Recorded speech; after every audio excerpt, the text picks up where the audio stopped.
Rio Hondo Prep football is one of the best kept secrets in all of Southern California. As one of the smallest enrollments year in and year out, the Cares have won 14 CIF championships and have been one of the most successful programs throughout their history. Welcome to A Charge to Keep, the official podcast of Rio Hondo Prep football.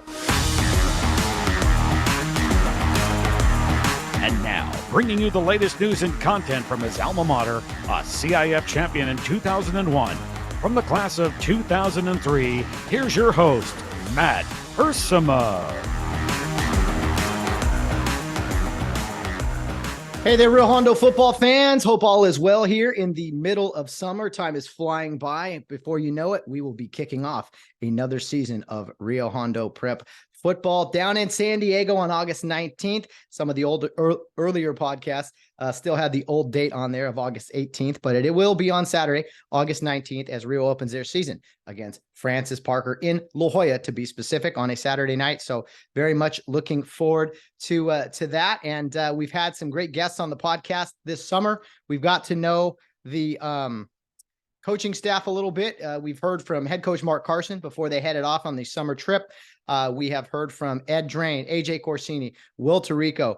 Recently, we heard from Rio Hondo graduate BJ Jacobs, who went on to be a Navy SEAL, a rather patriotic episode there, getting to hear from him. So a lot of great things have been going here for the football program behind the scenes, and just putting together more great episodes for you guys. And we have another outstanding guest today, a featured guest of the program, somebody who has joined the coaching staff of Rio Hondo and has quite a resume behind him. He has coached with the USC Trojans, won a couple of national championships there. He also coached the Seattle Seahawks, was a member of the coaching staff during their Super Bowl not too long ago. We are going to be joined by Coach Rocky Seto from Rio Hondo today. He is joining the coaching staff. His son is going to be on the team this year, I believe, as a freshman. We'll get to all the particulars here soon. But Coach Seto is going to be on the sideline. What better way to improve that coaching staff of Rio than to have a national champion and Super Bowl winning coach there on the sideline? I'm sure it's going to be a lot of fun for him coaching at the high school level. I want to talk to Coach Seto about his experiences playing football, because I know he did play at Arcadia down the street from Rio Hondo, and then went on to play college ball at Mount Sac and USC as well. So we'll learn about him quite a bit. And for those of you wondering, about Rocky Seto joining the Rio staff, that's kind of unique. It absolutely is, because most Rio Hondo coaching staff members, if not all of them, have been guys that played at Rio Hondo. So this is a unique situation, but Coach Seto coming on board, I think he's going to be a great addition to the program. And Coach Seto is also Pastor Seto. He pastors a church in La Puente. I'm sure we'll get to all that. I hope I didn't mess any of the information up, but I'm really excited to talk to him today about his football journey. And it's fun to, talk to someone who didn't go through Rio Hondo, but now respects Rio in a way where he wanted to be a part of it. And as there's so many people out there who want to contribute or be involved somehow, and that's a big part of this podcast, why we want to include people and educate them on the Rio Hondo football program. Coach Seto is jumping on board. He's going to contribute the best way he can.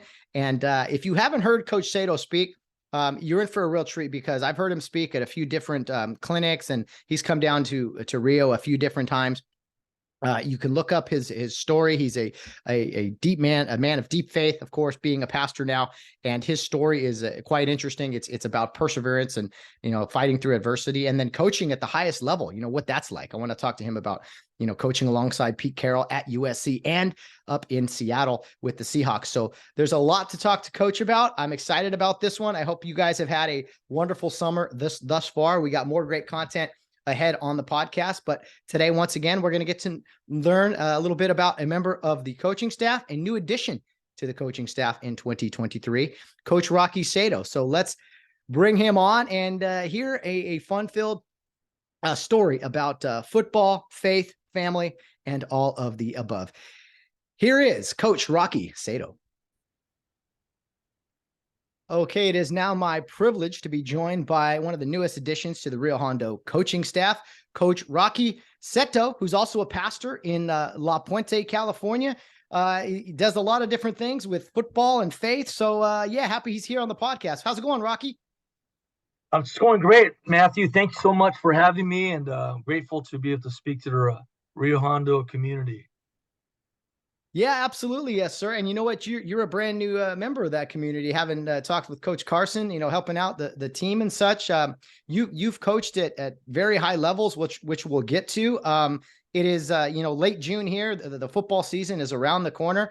How excited are you to be a part of this Rio Hondo staff? Really excited. I mean, particularly just because of the people that I've got to know, Coach Carson to Coach Drain to others, and I mean, just the quality group of people on the staff, and even the student body. It's gonna be a blessing to work with them, and grateful for the opportunity. And when Mark asked me if I'd be willing to serve as a chaplain and even some kind of a special consultant, I was like, yeah, that'd be great, and grateful for that opportunity. Well, I know the program is happy to have you. It's going to be a great experience indeed. As far as chaplain duties go, I mean, you're a great guy for the job. You have a church there in La Puente. How long have you been pastor of that church now? We moved down from Seattle, Washington in 2017 of July. So in a few weeks, we'd be down here for 6 years. And of those 6 years, I've been serving as senior pastor for maybe, I don't know, a little over than 4.5 years, or right about 4.5 years, I'd say. And it's been amazing, and grateful to be able to merge Christ, the Word, and some football to help fulfill the Great Commission here at Rio Hondo. I think a lot of guys would probably, if they were honest, would say that they probably wouldn't have their faith had it not been for football and just the experience and intertwining that there. We're going to talk about your coaching career. We'll get to all that. But, when you left coaching, you mentioned you came down here to be a pastor.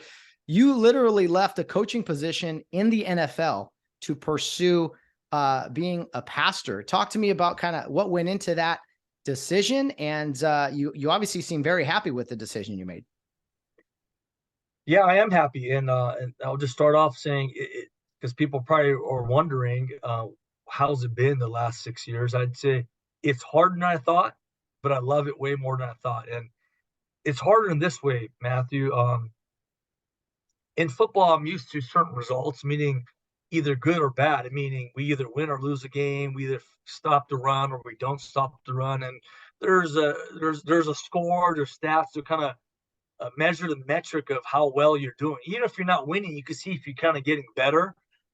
So that's kind of a satisfying thing, and sometimes you don't like the results, but at least you know where you stand. In ministry, you really don't quite understand how you're doing. I mean, in football, even my mom would be able to tell me if we're having a good season or not just by the one loss record, right? But in ministry, a lot of different people may have a lot of different opinions, and I may have an opinion, but yet the metric of what's going on, only God knows, And so, meaning numbers of people attending or not attending, meaning um, different programs happening or not happening aren't really the barometer of success. And so, really, God does what he needs to do to build his church.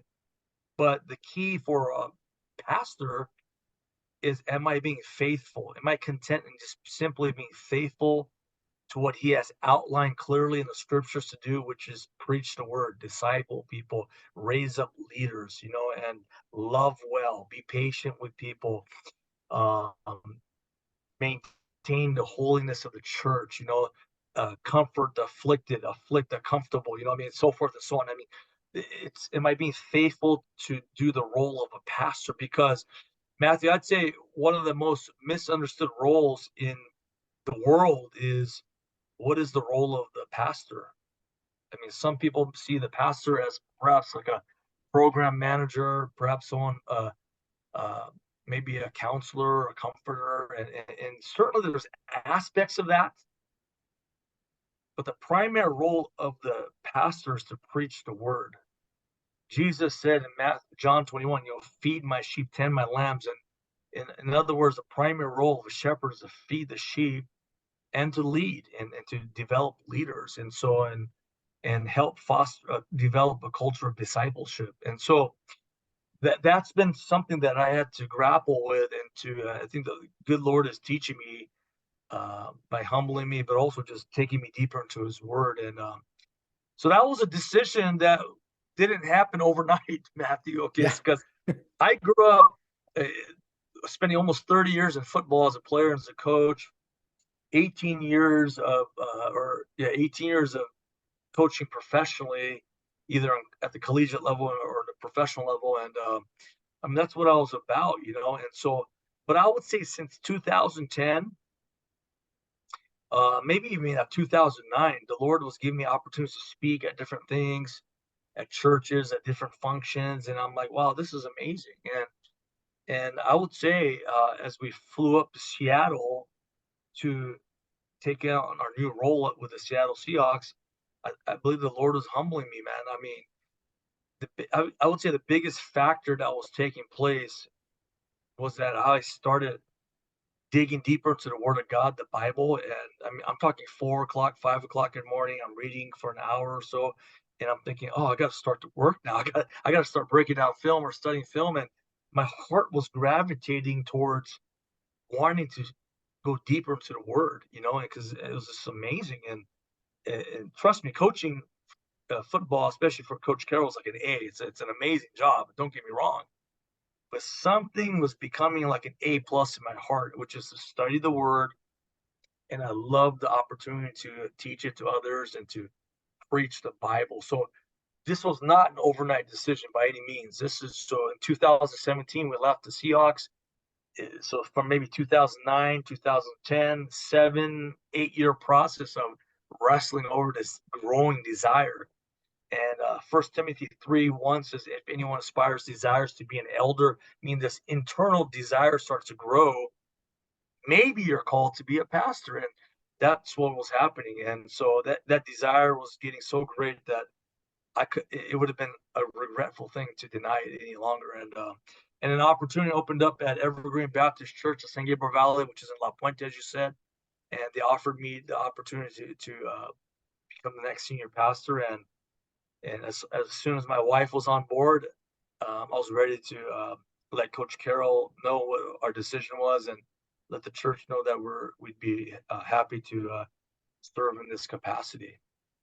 How was Coach Carroll when you came to him and told him that, hey, I'm moving on to something that I feel called to?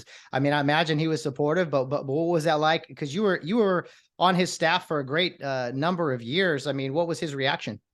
Yeah, we were together for 16 wonderful years, and I tell you, first of all, I love the man, grateful for him. I mean, it was certainly been one of the biggest influences in my life.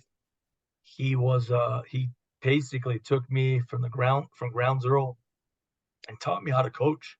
It was a true mentorship, a true apprenticeship, and in a unique way because his roots are in on defense and with coaching defensive backs, and he basically downloaded what he knew into me and critiqued me along the ways and all of that. So we'd have that type of relationship where we were able to talk about things. And Coach Carroll's a pretty holistic man where there's more to him than football. So we would talk about family, we'd talk about Christ, and talk about, you know, Coach, I mean, maybe perhaps like in 2000, I don't know, maybe 3 or 4 years or so, we're talking about, I don't know, maybe I'll become a pastor.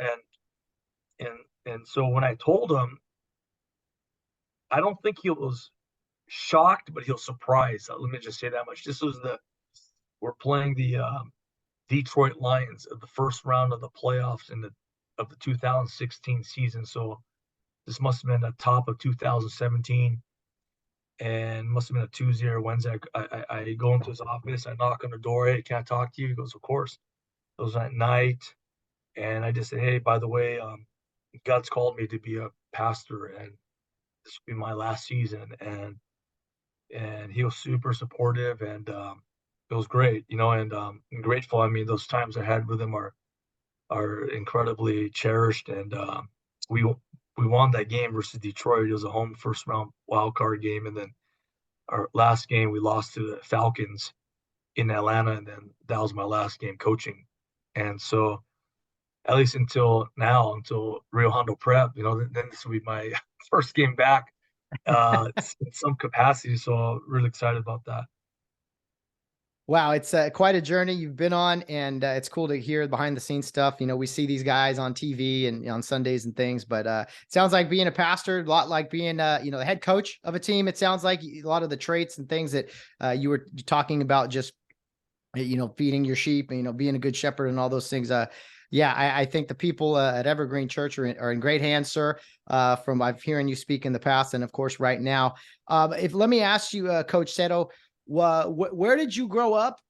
Talk to me about where you grew up. If football was kind of something that was a part of your life right away, and the same thing with your faith, finding God. Just if you could take us back in time.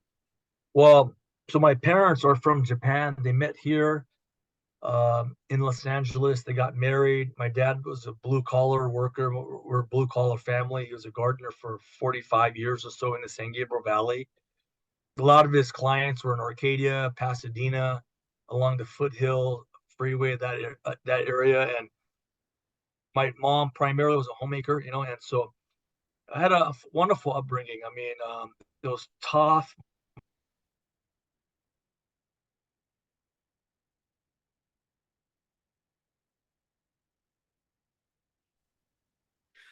I'm sorry, Coach. We froze there for a second. You were talking about your parents, and life was tough, but in a good way. And yeah, if you could continue.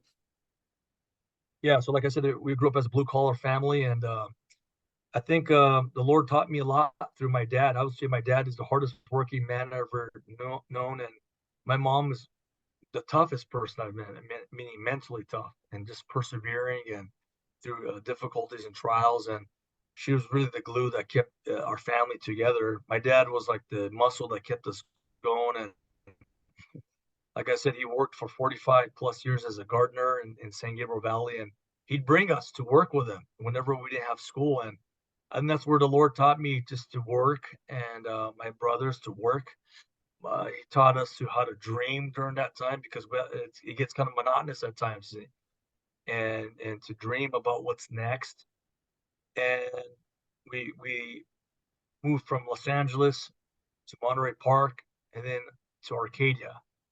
Not even too far from Rio Hondo Prep. I could walk to Rio Hondo Prep from where I grew up, and basically, football was a way to kind of make my dad proud. I mean, he loved sports. The times that we interacted was through working as a gardening or through sports, and he loved football. And I thought to myself, I had this weird thought in my head as a youngster: if only I could play football at the University of Southern California, my life would be set, and I'll make my dad proud. And so, sure enough, went to Dana Junior High.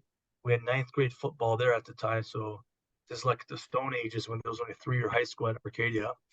Played 3 years of football at Arcadia High School for Doug Smith. I wasn't good enough now, Matt, academically or athletically or maturity wise to play football at the University of Southern California. And so I went to Mount San Antonio College, Mount Sac in Walnut, and played for Bill Fisk, who was an All-American at USC. Transferred to USC as a junior in 1997 under John Robinson. And that's an incredible story in itself, how that happened. But the Lord opened up a door to walk on. And then in 1998, the next year, Paul Hackett comes in, who I love, grateful for these men and for the opportunity given me. And he gave me a scholarship. And then during that year is where Christ found me. Mm. Christ found me. I was lost. I was into football. Football was my identity. I needed the Lord to get a hold of me, and He did. And my life was not headed in the right direction, in the sense of, like, I was a nice guy. I knew how to go to class, but internally there was no peace. With this struggle with anger, and struggle with immorality and things like that, partying to some levels, and I don't want to over glorify these things. These aren't like, it wasn't like maybe crazy for today's standards, but looking backwards, I knew I was lost. And I had teammates along the way at Mount Sac Junior College. Keith Leisure talking to me about Jesus Christ. I had a teammate named Rocky Brown at USC, another walk-on. who talked to me about Christ and the gospel and how the grace of God forgives us and saves us, and the gospel all of a sudden made sense. Where yeah, I knew I was a sinner, and so and then grace was like what I needed to hear. Like he does the work. He died and rose again for me. If I would give my life to him, trust in him, repent for my sins, and turn to him as my Lord and Savior, I'd be saved. And there's an interesting thing. Providence, God was moving in my life to kind of shape my heart to be ready to hear this from Rocky Brown, who I still talk to and I love dearly. It was against Florida State, first game. Florida State was really good at the time. Bobby Bowden. It was a national team. This is the first game, and I'm running on the field thinking, man, I can't believe this happened. And my wildest dreams it came to life. And I'm just a normal kid out of the San Gabriel Valley now. Anyone who meets me isn't going to necessarily see anything spectacular. You know what I mean? I know I'm already 47, but you can only imagine so much ability that comes out of this frame, you know. But as I was running on the field, Matt, there's a thought hit me, and it's like, man, what am I going to do 2 years from now? Meaning, this is all I've been about. This is what I've been working for, and the Lord was so kind and gentle to me, where my testimony isn't necessarily I'll hit rock bottom. It was more like I hit the top, and in my mind, it was hollow, it was empty, and the Lord showed me that I needed Him. And at that point, when Rocky shared the gospel with me at the top of 1998 or so, um, it made sense, and my life has never been the same since. And so, I'd say what changed for me, I still struggle with sin and temptation, but I believe I was a born again man. There was something different within me. I cared more about my sin now. I'm like, meaning it bothered me now. And also, a new affection birthed in my mind and my heart, a love for God's word. All of a sudden, I'm reading the book of John, and I know how to study for class. And I used to love reading L.A. Times when it was on paper, right? I mean, I knew how the Dodgers did. I knew how Magic did with the Lakers, and I read articles, but I never liked to read. I mean, I wasn't a reader. Now all of a sudden, I'm opening up the book of John and reading about Christ, and ever since then, it's been a love affair with Christ and the Bible, and it's grown even more and more over the years. So, in other words, that's kind of, I would say, God was calling me into this line of work even back then, I would say.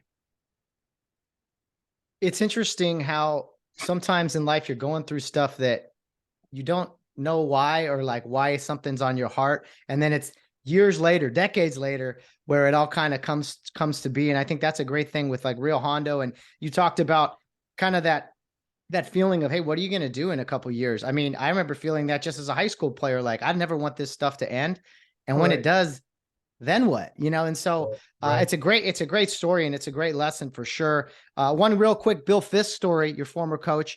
I actually used to officiate some high school and college football, and Bill came over to the dark side after done coaching. He became a referee.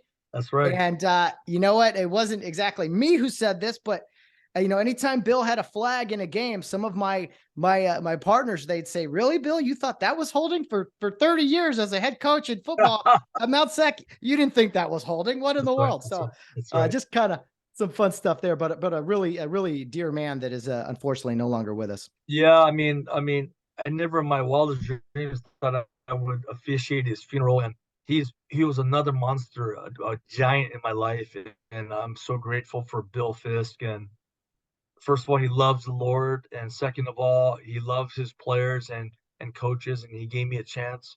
I mean, the junior college system is phenomenal. It's like a second chance in life for a lot of people, you know, and that's what it was for me, and that's how the Lord used him, and he gave, Coach Fisk loved on me, and I was grateful for him. And that was interesting how you went into officiating after coaching so many years, you know. Well, that's, it just goes to say, hey, you became a pastor after coaching all these years. And then, God directed Bill into officiating. So you never say never. There's always a plan out there. It's something you're going to end up at that you don't expect. You talked about Paul Hackett and Coach Robinson, and I believe there was some type of interaction. Didn't you randomly met Coach John Robinson or something? What's the story behind that? Yeah, so that was the spring of 1997 at Mount San Antonio College. I graduated with my AA degree, my Associates of Art, got accepted into the University of Southern California. But there was one problem. I was hearing nothing about whether I was on the team or not. And I don't know, this may sound crazy to you, but it would have been torture to go to the University of Southern California and not be on the team. It's like I'm so close, but it's like it's just been burning in my soul if I didn't get on the team. So I drove down there, and Coach Fisk said, I called and I talked to people, and I'm like, okay, that's good. So I drove down there in my Nissan pickup truck, got on the 60 West and headed to USC, parked my car, walked onto campus, and went to Heritage Hall. In my mind, I was like, I'm not a Christian at the time. I'm just thinking, all right, something good's going to happen. I'm going to go there, and I think I'm going to just run into someone I need to talk to. And so I'm at Heritage Hall. At the time, we only had 4 Heisman trophies, and I was looking at them all. And I remember looking at Charles White's Heisman trophy, who I'm grateful for as well. I mean, sadly, he just passed away recently, and he was so kind. And he was a running back coach for us in 1997 when I played there. But I remember looking at it, Charles White's Heisman, and looking up, just my eyes looked up, and I happened to see Coach John Robinson walking the upstairs level of Heritage Hall. And I said, wow, my heart leaped. This is my chance. It's kind of like in Rudy, when Rudy goes to see Air Parsegian and says, can I talk to you? It's kind of like that moment.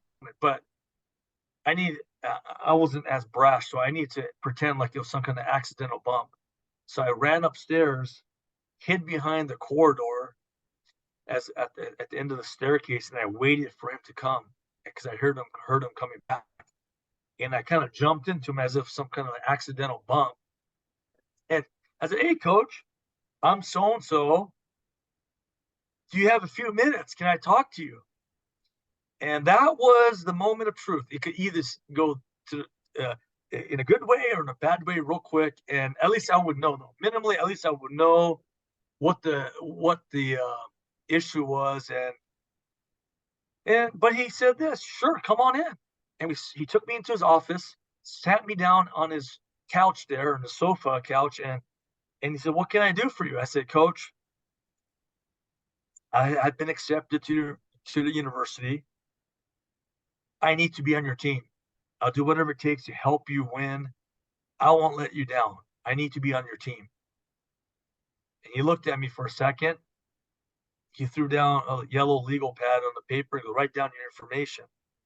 So I said, sure. And so I wrote down my parents' address in Arcadia and said, thanks for the time. Must have been like 15 minutes or so. We talked and I left. And I'm thinking, all right, if I don't hear back, then at least I tried. But sure enough, about, 10 days later or so, I get a note in the mail that says reporting date is, I want to say August 8th or something like that, at Floor Tower at the University of Southern California, and be there at, 8 o'clock in the morning. And I came and checked in, and that was that. And that was 1997. And here's an interesting story. I ran into Coach Robinson recently at the Rose Bowl. He was working with LSU with Coach Ed Ogeron. Ed Ogeron and I are friends, and they had a Friday walkthrough as the LSU Tigers that are getting ready to play UCLA. So Coach Ed Ogeron invited me to come to the practice. I came, watched them, and there was John Robinson in the end zone. And I haven't seen Coach Robinson since his departure in 1997, at the end of 97. So I only knew Coach Robinson for that fall, because there was a change in the coaching staff. And then but I needed to talk to him. I just want to thank him again, but I had this question on my heart for 20 years. And this question was this: why on God's green earth did you let me on that team? Okay, I wanted to know that. And as a coach, thank you. And he said, he was super gracious. And he goes, why did you let me on the team? And he just said, you have the right look in your eye. And I said, what do you mean by that? I mean, that sounds great, but what do you mean? I need to know these things. And he just said, it takes a lot of guts to be able to come up to the head coach of the University of Southern California and ask him if you got time, ask him if you could play on the team. And he just said, I knew you needed to be on the team. And that's a good enough answer for me. And so I was grateful for that providential meeting I had with Coach Robinson, and things like that you remember, I mean. And so in Rio Hondo Prep, or whatever, youth or high school, I mean, the players remember these sort of things. These are meaningful exchanges that young men will carry with them for the rest of their lives. And I know that story that I told you, my time with him, before walking on, I'll never forget that. I mean, that's just the kindness of God, and all those memories encourage me to this day. And I've always felt that way. Something good is about to happen, and even if it doesn't happen that way, somehow I know God means it for good. As Romans 8:28 says, He causes all things for good to those who love Him, to those called according to His purpose. So the good, the bad, and ugly that God uses for the believer's good, And so all these things are just a mark of God's grace in my life. Outstanding stuff. Yeah, it's a great story and a great lesson for all of us, for sure. Shortly after that, in '97, obviously a coaching change. Paul Hackett comes in, and then after that, this unpopular hire at USC. Most people don't remember this. I do. It was like Pete Carroll. Why is he coming to USC? This guy, he's been fired twice by the Jets and the Patriots. But 6-6, I think, the first year, and then took off after that. But well, I guess a couple things, Rocky. What was your early exchanges with Coach Pete Carroll, and what was the transition that you went from player to graduate assistant, that whole process, if you will? Okay, so under Coach Hackett, backing up a little bit, my senior year was with him, and then the next year, 1999, he allowed me to join his staff as a volunteer. So, I mean, Coach Hackett was huge. I mean, not only did he give me a scholarship, not only make me a captain of the team against Purdue, he started my career in coaching, and then another year as administrative assistant on his staff. So by the time Coach Carroll came in, I was already on the staff for 2 years or 2 seasons. And yeah, you're right. Coach Carroll wasn't a popular hire. I mean, the fax machines are blown up. Like, I'm no longer going to support the program anymore. And I know all these boosters are eating their words now years later, right? But Coach Carroll, my very first interaction was another providential meeting. What I mean by that is that with my wife, I was dating her at the time. She was my girlfriend. She played soccer, and one of her roommates was a volleyball player, and we just got fired, as Coach Hackett got let go, and that means the whole staff gets let go. Now I'm thinking, man, what's going on here? This isn't good. But my wife or my girlfriend at the time said, hey, let's go watch Janae play volleyball. And it was a playoff game versus University of Florida, I believe, at the old LA Sports Arena. I'm like, I don't want to go inside, but why not? I got nothing else going on. It's not like I got any film to break down or anything like that at this point. And so I went and started having a good time. And lo and behold, I turn around, Coach Carroll's sitting behind me. And he's there watching his daughter play. And I'm like, wow, this is interesting. So, and at the time, he was a dark horse candidate. Just like you said, it was like Bellotti, Erickson, Mike Riley. I mean, those were the big names. And then there's some guy named Pete Carroll, right? And I just shook his hand and said, hey, good luck to you. He was sitting next to his friend Chuck Knutson, and who becomes a friend later on too for all of us. And he used to bring cookies to our staff every week on Monday nights, I believe, at USC. But I said, Coach, good luck to you. And that was that. And then the next thing I know, he's getting hired as a head coach. And Steve Lopes, our associate AD, goes, "Hey, I got a job for you. Come with me." I said, "Okay." My job was to ride with him in his Ford Explorer so that we could pick up Coach Carroll and take him back to the campus for his press conference, introductory press conference. And so I rode down with Mr. Lopes. He greets Coach Carroll at the LAX Marriott. I shake Coach Carroll's hand, and he goes, "Hey, good to see you again." And my job was to drive his rental car, his Pontiac Trans Am or Firebird or whatever it was, orange. I remember that. I had to follow them back so he has a ride back to his hotel after the conference. And after that, I think I was one of the very last hires on the staff.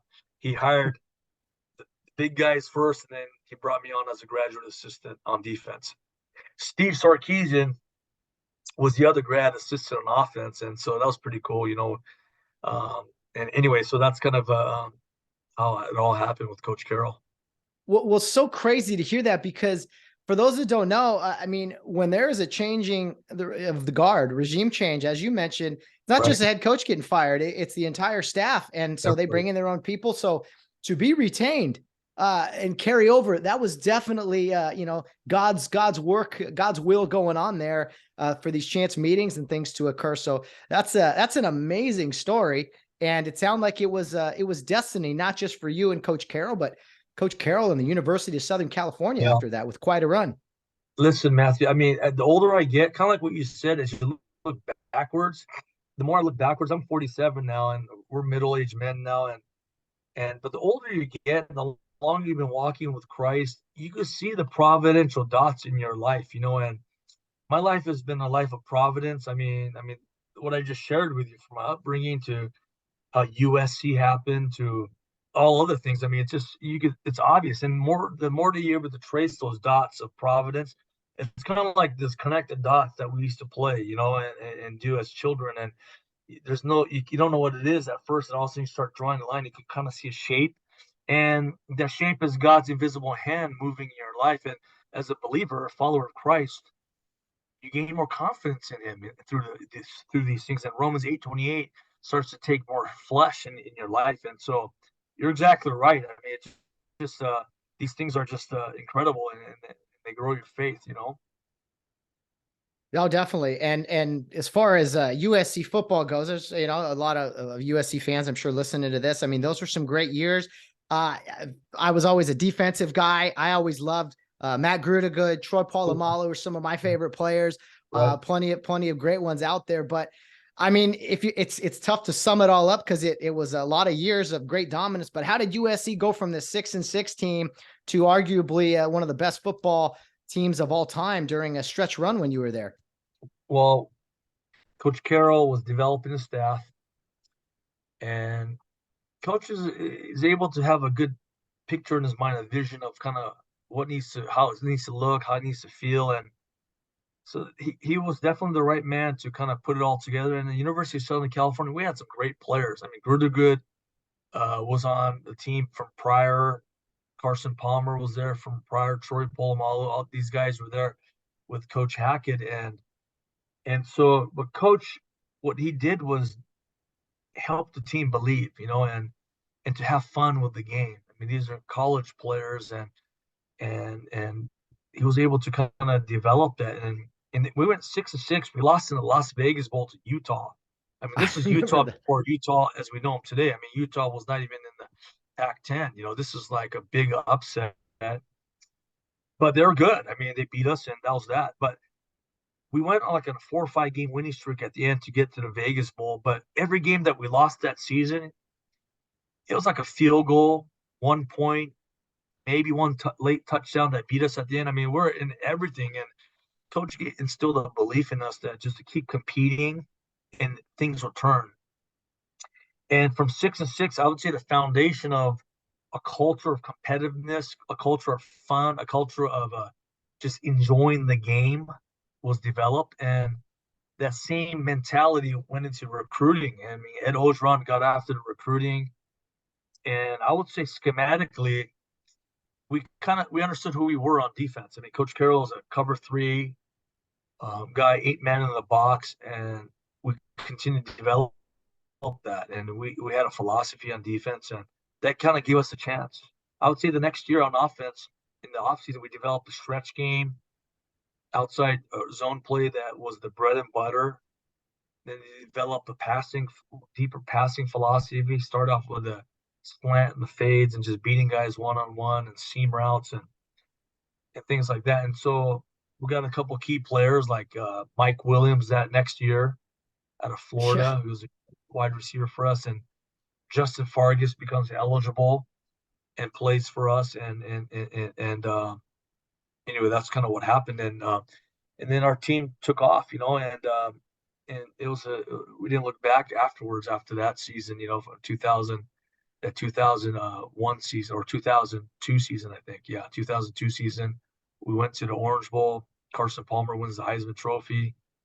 And then in 2000, the next season, and the following season, we go back-to-back national championships. The following season, we lost to Texas. It would have been 3 straight national championships in a row, and just inches away from winning that one. But, man, I give Texas all the credit in the world. But it was just an amazing time. And then we would win the Pac-10 over and over and go to the Rose Bowls. And going to the Rose Bowl and winning the Rose Bowl never got old, I'll tell you, Matt. I mean, that was one of the things I remember talking to my dad about after working one day. I'm going to play in the Rose Bowl one of these days. And I was a kid, and he kind of looked at me like, okay. And then to be able to go to 5 of them was ridiculous. And he was there in the stands, and that meant a lot to me, just on a personal level. But I mean, grew up in the San Gabriel Valley. I mean, the Rose Bowl is phenomenal. I mean, I've been to 2 Super Bowls, and it's electric. The Super Bowls are, and they're amazing. But the actual game day atmosphere, I'd say the Rose Bowl is second to none. I mean, the pageantry, it's New Year's Day generally, the tradition, and you're playing somebody from the Big Ten, and then it's about like a 3:30, 4 o'clock kickoff. It's daytime, first half. It's beautiful. Right. You can see the San Gabriel Valley mountains. And the mountains are starting to become pink because of the sun starting to set. You go inside into the locker room. Next thing you know, it's dark, and the lights are on. It's electric, and then usually we turn on the gas and run away from the Big Ten guys, and then and that was that. But Yeah. so that's kind of what I remember. And it was an amazing time.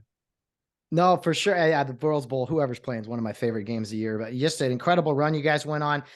You mentioned that Texas game. I mean, that had to just be crazy to be a part of. Well, 2 games that if you would briefly talk about that Notre Dame game, the Bush push, what that environment craziness was like, and then obviously losing to Texas basically at the buzzer after being up, I think 12 in the 4th quarter. I mean, these are things I remember. But what was it like being on the sideline for those games? Well, I was in the press box my whole career, and I was kind of like the bird's eye guy for Coach Carroll. And first of all, with the Notre Dame game, if we didn't win that game, we wouldn't have been in the Rose Bowl. That was that same season. I mean, it was amazing. They came out with their green jerseys. I mean, the fans came out and ambushed us the day before. Let's go Irish after our Friday walkthrough through Notre Dame Stadium. And our bus was surrounded by their fans. It was awesome, man. And they were chanting and we knew it was on, man. I think they brought out like Joe Montana. They brought out Wayne Gretzky. They brought out everyone at their pep rally to get their team fired up. And they came out ready, and it was 4th and 9. Yeah. And my view at that point was 4th and 9. It was like a minute left, maybe. I remember Lane Kiffin, who was our offensive coordinator, talking to Steve Sarkisian on the headsets, and it was a timeout. And I think they had a wide basic, which is a tight end, 10 and in to the tight end.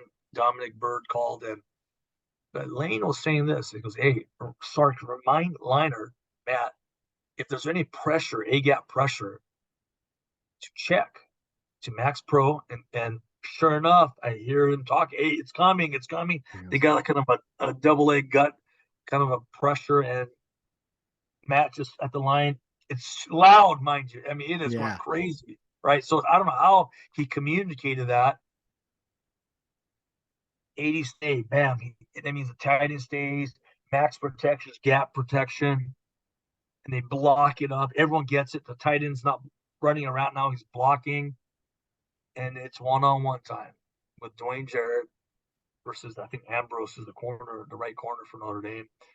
Liner kind of pump fakes a little bit, throws a fade. He somehow the ball gets through.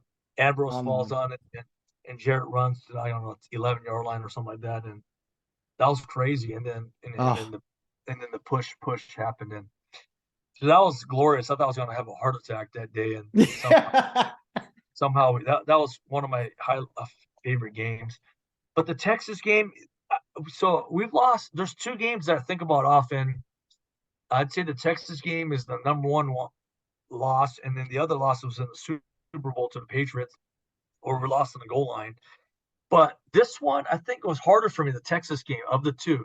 And it sounds, people may say, why is that? Well, number one, winning 3 straight national championships in a row would have just been ridiculous. Number two, we're on defense, having a chance to stop them, and we didn't. And I was a defensive coach. And number three, and probably most importantly, I probably had less maturity as a Christian.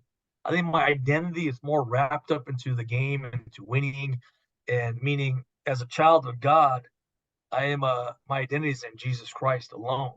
Yet, I think there's a temptation to say, hey, no, but all the kudos, all the pats in the back, we're coming off of the wins and at USC. And I think that was a harder thing for me. That I think the Lord used that to sanctify me, to say, listen, I'm the one that matters.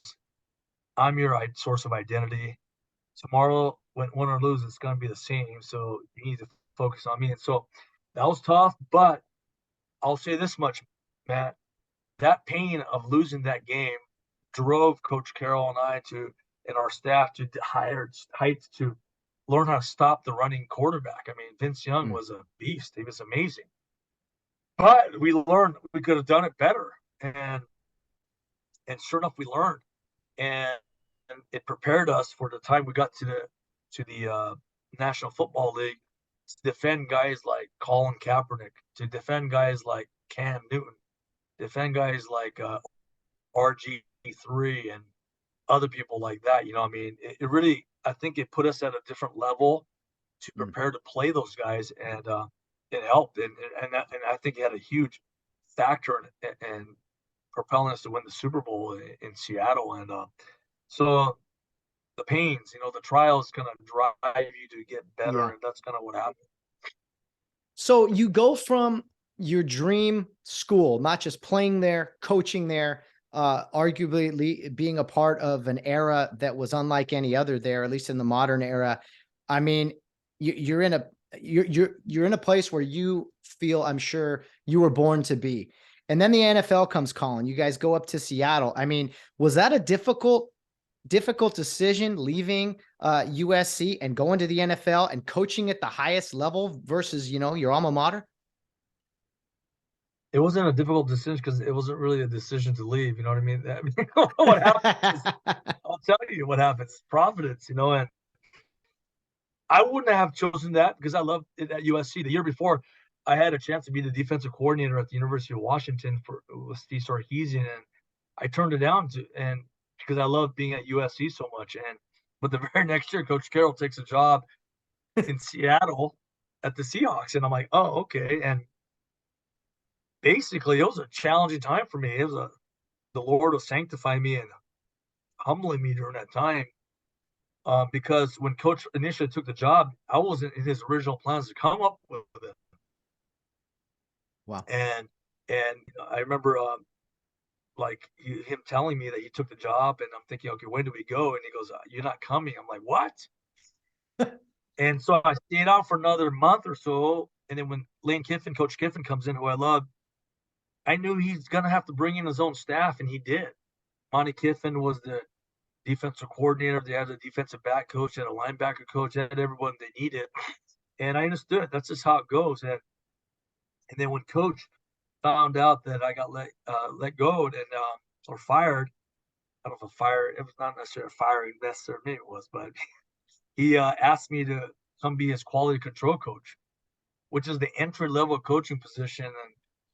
And the Lord was humbling me. Mind you, I was a defensive coordinator at USC and at the time, And my wife and I prayed about it, and we took the job, and God was humbling me during that time, and but I loved it. Looking backwards, like we've been saying this whole time, it's amazing, and it was an amazing time. God was growing me to love Him, and this I was going under a reformation, and what I mean by that, Matthew, is that I believe I was a genuine believer. I was a born again person in Southern California, but I had a tendency, I think, to look at the Bible more for the benefits of that in terms of how do I grow as a leader? How do I grow as a husband and as a father and other things like that? And certainly the Bible's full of those, but it hit me. And I had to repent because I realized I was looking at God for more, perhaps more what He could give me than Him Himself. And here's a quote that maybe describes how I felt to a degree. Was a pastor named John Piper says, "Would you be satisfied going to heaven if you knew Jesus wasn't going to be there? Meaning you could have eternal life, you could have be with your friends, you could not have any more problems, no more tears. Yet Christ would be there, and that's a Christless heaven is an oxymoron. I mean, that being with Jesus is heaven.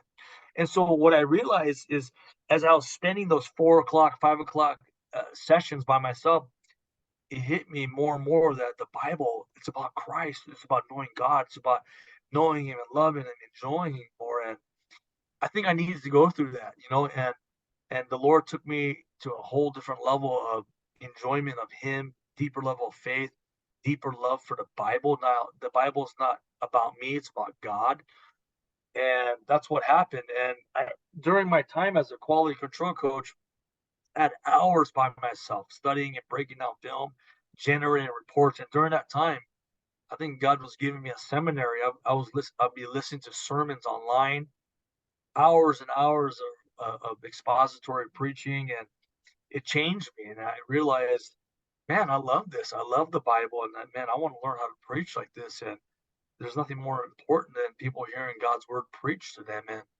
that's what happened. And so it was a difficult time, but it was the best of times. I needed it, and I wouldn't change a thing, And so, and I love Coach Carroll.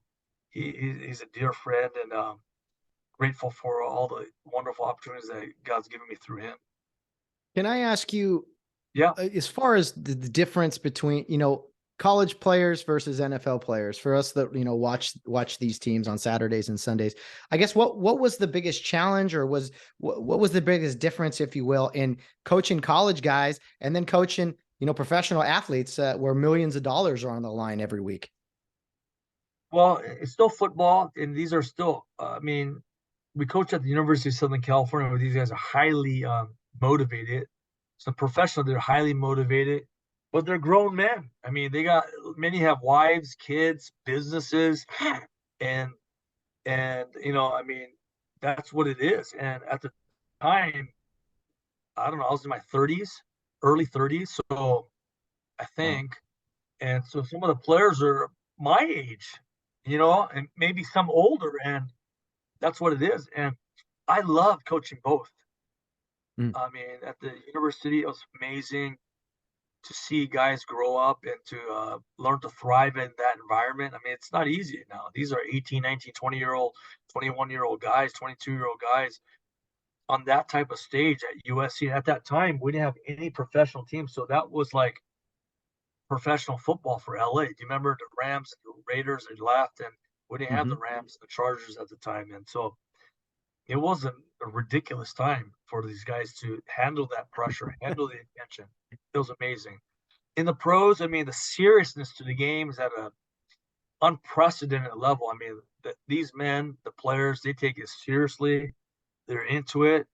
You don't have to really capture the focus other than, I would say the biggest thing is help them eliminate distractions from their lives so that they can lock in on the game and lock in those hours after they're at the facility, and help keep guys focused.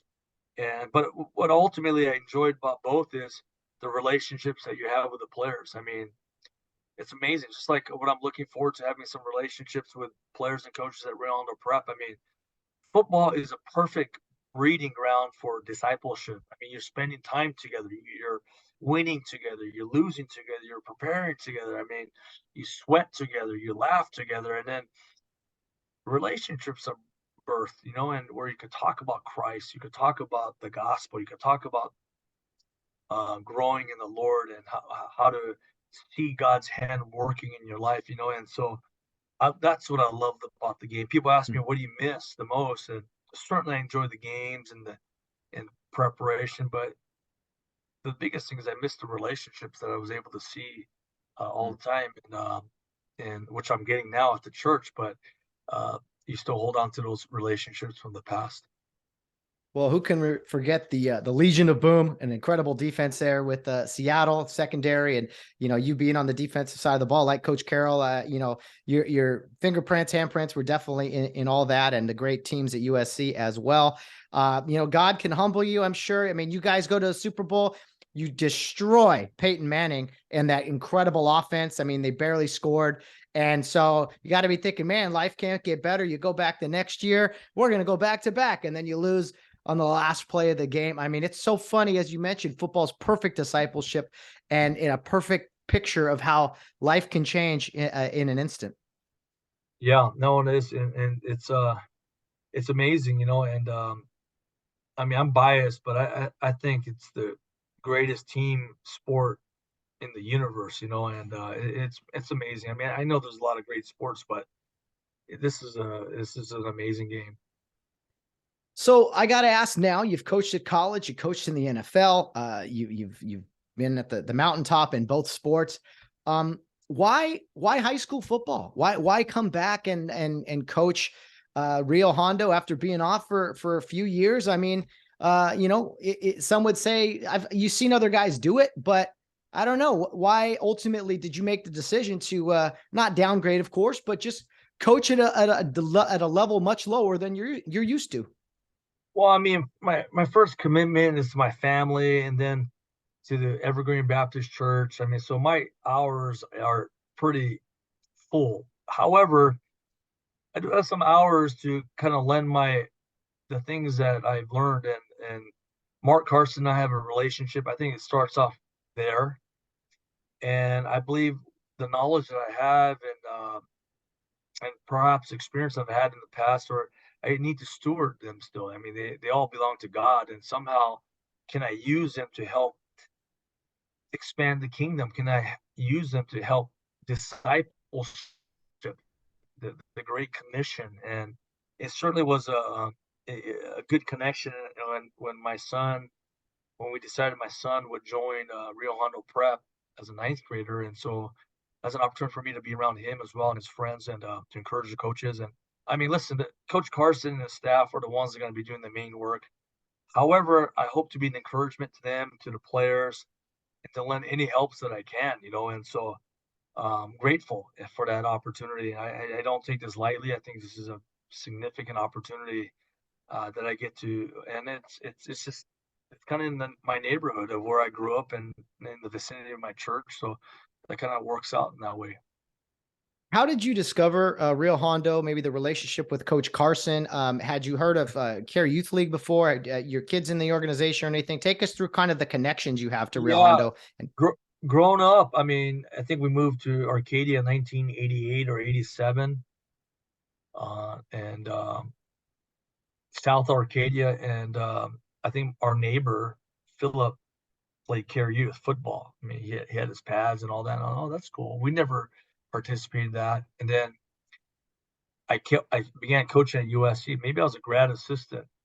We had a clinic before these clinics got huge. I mean, the coaches clinic, and Coach Carson showed up in my DB room, and all the things that we talked about. I mean, from when you're up, you're up. When you're back. No seams, no posts. Middle third, safety, and that's how we met. And he actually invited me to come out to speak to the staff 20 years ago, literally almost 20 years ago, probably if not a little less or more, a year or two. But I remember coming before the gym was built. It was like a dome at the time. I remember. I thought, right? Wasn't it Circus tent? Yeah.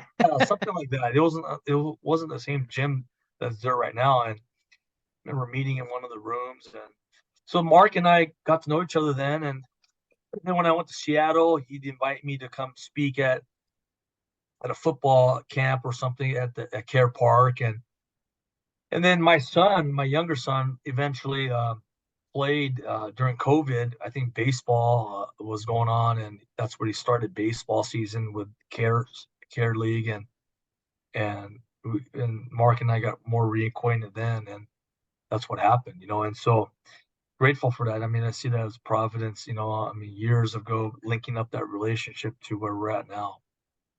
Exactly. Similar to you said, as you get older, you look back and you see your things, building blocks. They're building towards something that you're not aware of maybe at the moment.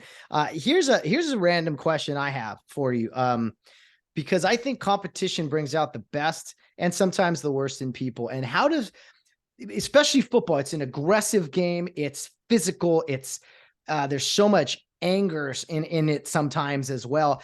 How does football and your faith, your walk with God, I guess what I'm asking is how do you manage it, from losing control in a football game? Like how do you contain that control as someone who is a believer in God and a follower of Christ? Like I think it's a challenge sometimes to always carry ourselves on a football field like we're representing God. And sometimes we get mad at a referee or we get mad at the other team or something. And, we get, we're tested, I think. So if you would talk to me about kind of that fine line of competition and maybe overdoing it sometimes. Well, that's a good question, Matthew, because whether it's football or being a dad or whatever it may be at their job, I mean, we could get carried away. I mean, it just expresses itself so obviously in a good or bad way in football, right? It's sometimes you just can't hide it. So I would say this on the teams that was a part of the Christian brothers, we used to say, hey, let's get our worship on. Meaning, whether it's practice or game time, let's worship God, not worship football. Football was a way to worship God. That's kind of the big issue. Am I worshiping football or God? And so this is the whole shooting match is like, is my identity about Christ or is my identity about the game?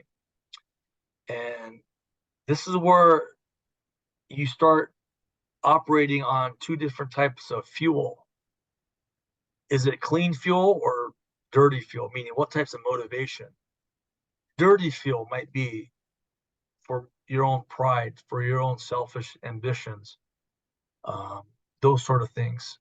So when things don't work out well, usually there's a lot of junk that comes out. The fuel is dirty, that motivation is dirty. Clean fuel is this: I'm playing for the glory of God. I'm playing for my love of my teammates and my coaches. I'm playing to maximize the talents that God's given me and to be content in that. And so I would say it's a constant thing. And for no Christian operates with 100% clean fuel. I mean, it's called sin and temptation. We still have this flesh on our bodies. So it's a constant thing.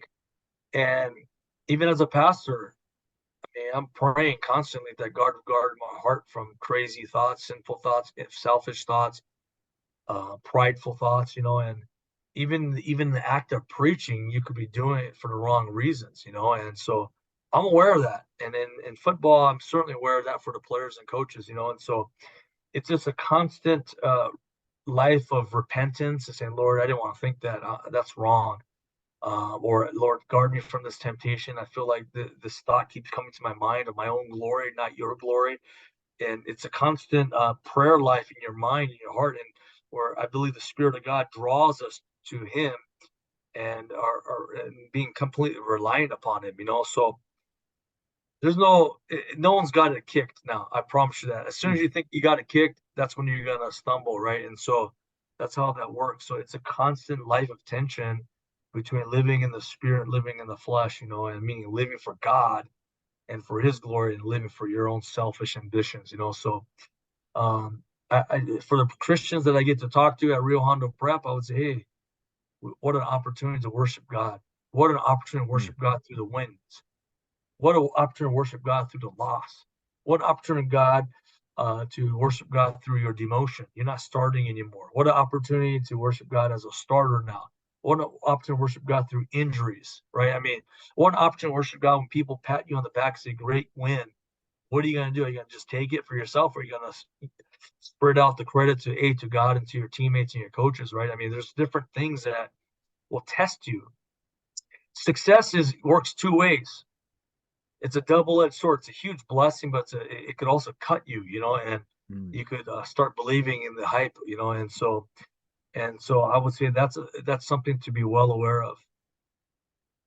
Well, I can't think of a better way to wrap it up than that great speech there. Coach Seto, I'm ready to run through a wall for you. I got no eligibility left, but I'm ready, man. You've inspired me, and hopefully the fans are inspired as well as the young man. This is going to be an exciting season, kicking it off here in August. We're excited to have you on board, and man, let's roll the ball out there and have some fun, man. Thank you for talking with me today. Grateful. Thanks for the opportunity, and I'm grateful to kind of have an introduction to the Rio Hondo Prep community. I know I know the roots go deep, so I'm grateful for this. Well, God bless you, sir. Looking forward to it. And of course, your continued success at your church, Pastor Seto. Thanks again, Rocky. This has been a blast. We'll see you on the field real soon. Sounds good. Thank you, Matt. Well, that was a lot of fun, wasn't it? I hope you guys are ready to run through a wall for Coach Seto, because I sure am. Man, what a man of God, and a just great character, and somebody that definitely knows his football. Some great stories from the days at USC, and of course the Seattle Seahawks. Man, I think Rio Hondo has a great addition to their coaching staff here. Not so much with the X's and O's, although I'm sure he knows a thing or two about that, but just the influence he's going to have on the young man, and maybe some of the other coaches as well. I think, anybody that gets to meet Coach Seto and learn a thing or two from him is going to come away blessed. I'm sure you guys know exactly what I'm talking about there after listening to him talk for about an hour there. And so, man, I was just blown away. I've heard him speak before, but every time I'm just like, yeah, you're right. Let's do this. I'm ready. God is good. And so is football. So faith, family, and football sounds pretty good to me. I hope you guys are enjoying your summer. Before you know it, man, the pads will be on, and Coach Seto will be out there pushing the guys, as well as Coach Carson and it's the other great members of the coaching staff we've had here on the Charge to Keep podcast. Episodes will continue to air on Fridays in the summer, 5 p.m. here on the West Coast, but you can listen to the episode or watch it anytime after that, as is podcast form on Apple, Google, Amazon, Spotify, all those great things. Don't forget our YouTube channel and our channel on Rumble. Check those out. Subscribe so you don't miss any episodes. And of course, on social media, Facebook, Instagram, Twitter, Charge to Keep pod. No, Charge to Keep is the official hashtag of our podcast here. So be sure to check it out and give us a follow, man. The season is right around the corner. Let's kick this thing off August 19th down in San Diego against Francis Parker. Another great season of prep football, the 56th to be exact. The summer trip is over. You know what? They're taking a little breather now, and then they'll be right back into it with summer workouts and practices, and then the pads come on, and then, man, season starts and school starts. I mean, it's going to happen in the blink of an eye. I hope you guys are ready. Get your rest and relaxation now, because as soon as football season is here, well, it kind of is here already, but as soon as it's officially here, then we're off and running, and it's going to go in the blink of an eye. So be ready for all that. Thanks for tuning in, guys. Coach Seto, can't thank you enough. That was an absolute privilege and a pleasure. Got to take a visit out to Coach Seto's church there in La Puente, Evergreen Church. We'll have to check that out. And of course, the fans, I'm sure, encouraged to get out and hear him preach a time or two. That would be great sometime this summer to get to know a little bit more about him. But hopefully you guys learned quite a bit today. Thanks again, guys. We'll be back next week with more great content on the Charge to Keep podcast. But as always, guys, this is your friendly reminder to always be humble in victory and gracious in defeat, because we always have a charge to keep. A charge to keep I have, a God to glorify, a never-dying soul to save, and fit it for the sky. Arm me with jealous care, as in thy sight to live, and O thy servant, Lord, prepare a strict account to give.